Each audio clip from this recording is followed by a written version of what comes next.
Ettevõte.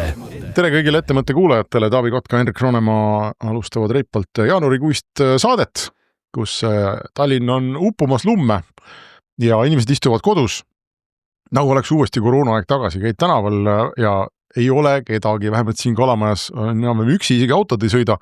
Ja selles olukorras tasub meelde tuletada, kui sa istud kodus arvuti taga ja tahad muu maailmaga suhelda ja võib-olla tahad isegi ennast identifitseerida läbi interneti, siis maailma kõige ägedam ettevõte, kes seda teeb, on Veriff ja Veriff on Eestist ja Veriffi asutaja ja juht Kaarel Kotkas on meie tänane külaline. Tere Kaarel! Tere Hendrik, tere Taavi! Tere Taavi! Meil oli oma see aastalõppu investorite küsitlus ja niisama ka kohvitassi taga investoritega rääkides.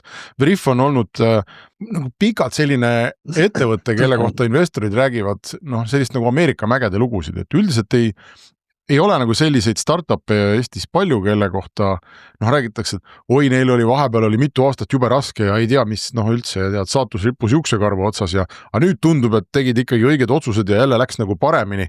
Et nende suurtel, vähemasti avalikkuses läheb kogu aeg nagu hästi, eks. Et Bolt alustas hästi ja siiamaani läheb hästi ja läheb veel järgmised 60 aastat hästi, aga Veriff on üks nendest, millel on mingid Ameerika mäed nagu, et vahepeal läks üle halvasti ja siis saadate välja jälle teate, et jälle koondasite inimesi ja siis räägitakse, et ei tea, vist ikkagi läheb kogu see värk nagu alla vett ja siis hopsti, nüüd läheb jälle hästi.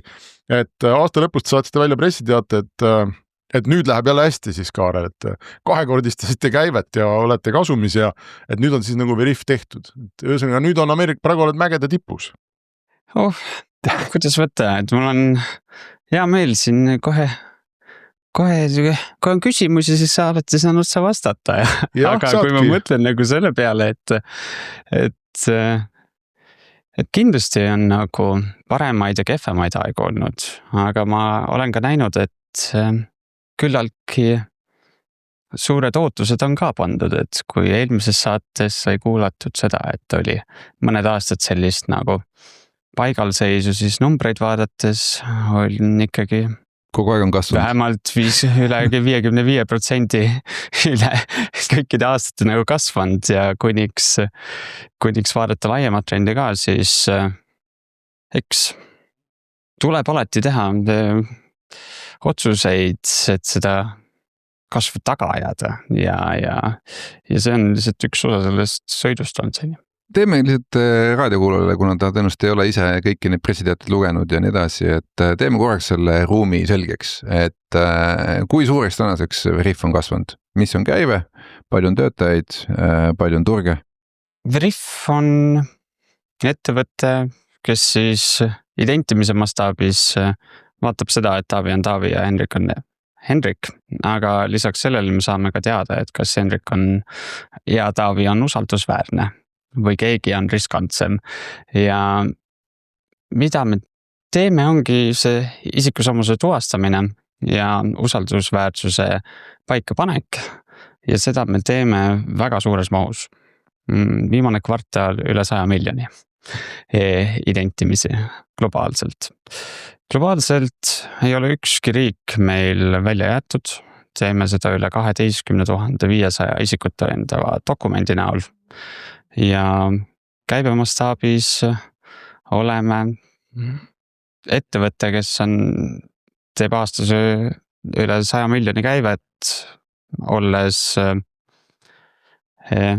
väga kiirelt kasvutrendil, et see periood, mis meil võttis jõudmaks esimese 100 miljoni identimiseni võttis 8 aastat, siis läks veel 2 aastat, jõudsime 400 miljonini ja hetkel järgmised 400 miljonit sinna otsa on tulemas juba järgmise 5 kuu jooksul.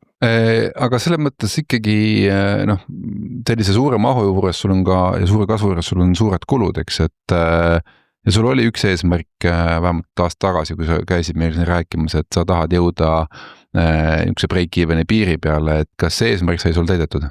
Ettevõte. Roonemaa ja Kotka idupodcast.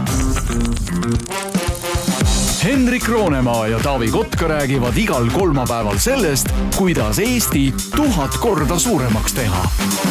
Ettevõte.